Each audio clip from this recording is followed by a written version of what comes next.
Halo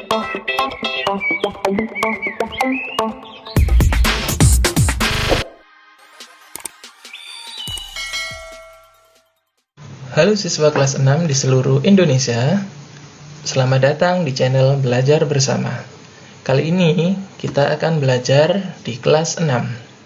Oke, sebelum memulai pelajaran, marilah kita berdoa menurut agama dan keyakinan kita masing-masing. Berdoa, mulai. Selesai. Hari ini kita akan belajar pada tema 2, subtema 3, pembelajaran 1. Dengan materi manfaat hewan dan tumbuhan menurut habitatnya, tata baku, dan upaya mempertahankan kemerdekaan. Langsung saja yuk kita bahas materi yang pertama. Tahukah kalian hewan apakah ini? Saya yakin sebagian besar dari kalian pasti sudah mengetahuinya. Ya, ini adalah keong sawah. Apa sih manfaatnya? Bukankah selama ini keong sawah menjadi hama bagi petani? Ya, memang benar. Tapi keong sawah juga memiliki manfaat. Di antaranya, keong sawah atau tutut hidup di perairan dangkal yang berdasar lumpur. Keong ini banyak hidup di sawah, rawa-rawa, pinggir danau, dan pinggir sungai kecil. Keong sawah berguna untuk membersihkan lumut di kolam ikan. Keong membersihkan lumut atau rumput yang biasanya tumbuh mengambang di atas air. Selain keong sawah, banyak sekali hewan yang memiliki manfaat bagi manusia dan lingkungan. Apa saja sih manfaat hewan-hewan tersebut? Yuk kita bahas. Manfaat hewan bagi manusia dan lingkungan diantaranya 1. Sebagai penghasil bahan pangan, seperti daging, telur, dan susu. Yang kedua, penghasil bahan sandang, seperti kain sutra yang berasal dari serat kepompong ulat sutra. Domba dapat menghasilkan wol. Kulit hewan seperti sapi dan kerbau dimanfaatkan dalam pembuatan jaket. Yang ketiga, penghasil bahan kerajinan, misalnya kulit sapi dan kerbau dimanfaatkan sebagai bahan pembuatan wayang kulit. Selain itu, bulu angsa dimanfaatkan untuk membuat kok. Yang keempat, penghasil pupuk organik, misalnya kotoran berbagai jenis hewan seperti sapi dan kambing dapat digunakan sebagai bahan pembuatan pupuk organik yang baik dan tidak membahayakan bagi lingkungan.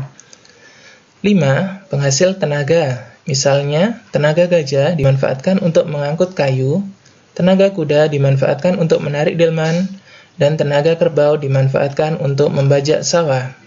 Selain hewan, tumbuhan juga sangat bermanfaat bagi manusia. Coba perhatikan salah satu tumbuhan ini. Tumbuhan apakah ini?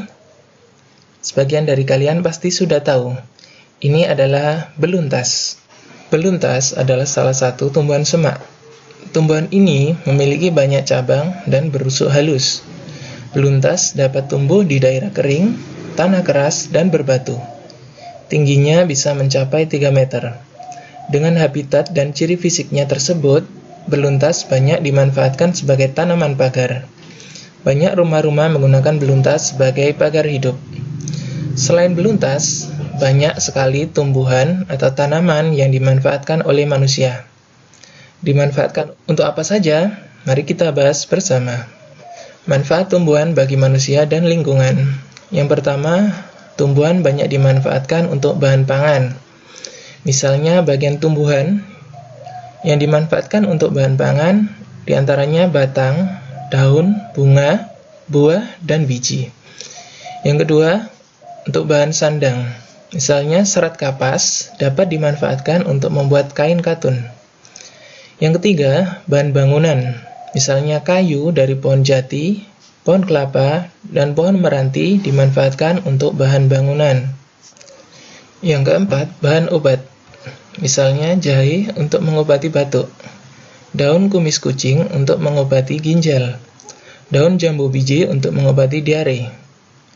Dan yang kelima, untuk bahan baku industri, misalnya getah karet digunakan dalam pembuatan ban. Getah pinus dimanfaatkan sebagian orang dalam industri cat, dan kayu pinus digunakan dalam industri kertas. Buah kelapa sawit dimanfaatkan sebagai bahan dalam industri minyak goreng.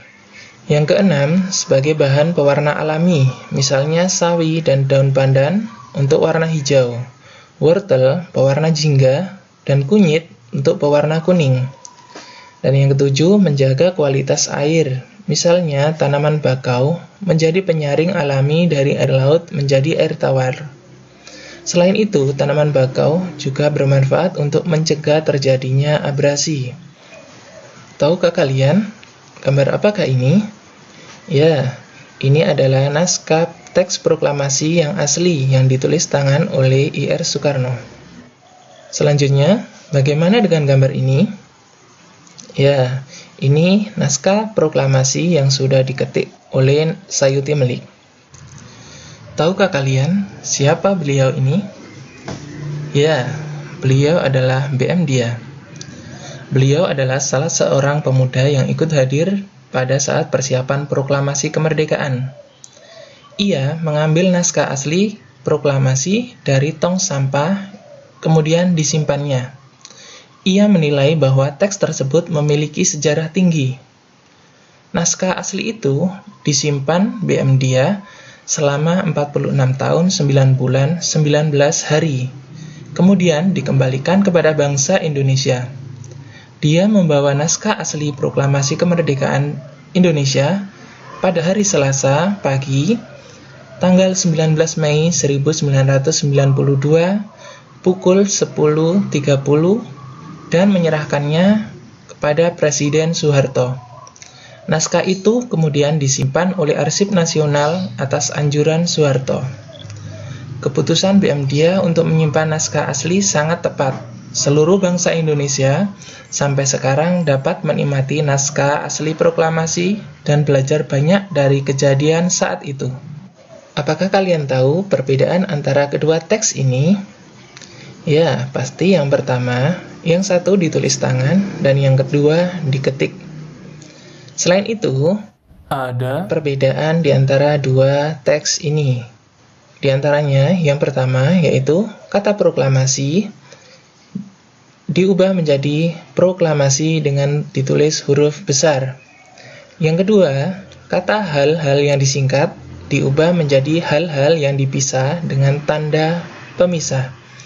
Yang ketiga, kata tempo dengan H diubah menjadi tempo tanpa huruf H. Yang keempat, kata Jakarta 17-8-05 diubah menjadi Jakarta, hari 17 bulan 8 tahun 05. Dan yang kelima, kata wakil bangsa Indonesia menjadi atas nama bangsa Indonesia. Oh iya, tahukah kalian kenapa di teks tersebut ditulis tahunnya 05? Kenapa bukan ditulis tahun 45? Ya, dulu proklamasi itu dilaksanakan pada saat kita dijajah oleh Jepang. Para proklamator menggunakan kalender Jepang tahun itu, yaitu tahun 2605, sehingga di teks proklamasi tertulis 05. Tahukah kalian kenapa Sayuti Melik mengubah beberapa kata dalam teks proklamasi? Ya, beliau beranggapan bahwa beberapa kata dalam teks proklamasi bukan merupakan kata baku, sehingga beliau menggantinya dengan kata yang menurutnya sebagai kata baku. Apa itu kata baku? Kata baku adalah sebuah kata yang digunakan sesuai dengan pedoman atau kaidah bahasa yang sudah ditentukan.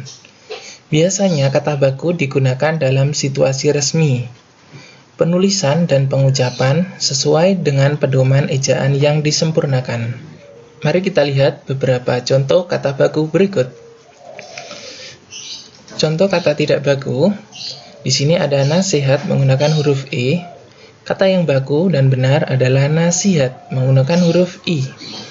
Kemudian apotik, ini juga tidak baku. Yang baku adalah apotik menggunakan huruf E. Kata cuman, biasanya itu sering digunakan, tapi itu bukan kata baku. Yang baku adalah kata cuma. Kemudian gubuk menggunakan huruf K. Dan yang terakhir contoh dari ini adalah jadwal. Penulisan yang benar menggunakan W, jadi jadwal. Pembacaan teks proklamasi oleh Ir Soekarno menjadi penanda bahwa bangsa Indonesia menjadi bangsa yang merdeka. Merdeka dari segala bentuk penjajahan. Setiap warga negara berhak untuk menikmati kemerdekaan tersebut. Namun, berkewajiban juga untuk menjaga kemerdekaan. Kemerdekaan yang diraih dapat mewujudkan rakyat yang makmur dan sejahtera, karena mereka bebas berkarya dan menambah wawasannya. Salah satu contoh adalah petani. Dulu, sebelum proklamasi kemerdekaan, para petani tidak bisa bebas menanam tanaman yang mereka inginkan, tapi semua dikelola oleh Jepang, dan hasilnya sebagian besar diserahkan untuk Jepang. Contoh lainnya di bidang pendidikan. Dulu, sebelum kemerdekaan, tidak banyak warga Indonesia yang bisa menempuh pendidikan. Hanya warga dari kalangan atas atau kalangan petinggi yang dapat bersekolah, dapat menempuh pendidikan. Tapi sekarang, semua sudah bebas menempuh pendidikan. Bahkan, sekarang sekolah sudah dibiayai oleh negara. Itu semua berkat kemerdekaan yang kita raih dari tangan penjajah. Sampai di sini pembelajaran pada hari ini. Terima kasih. Jangan lupa tetap semangat dan selalu rajin belajar dan jaga kesehatan. Sampai jumpa.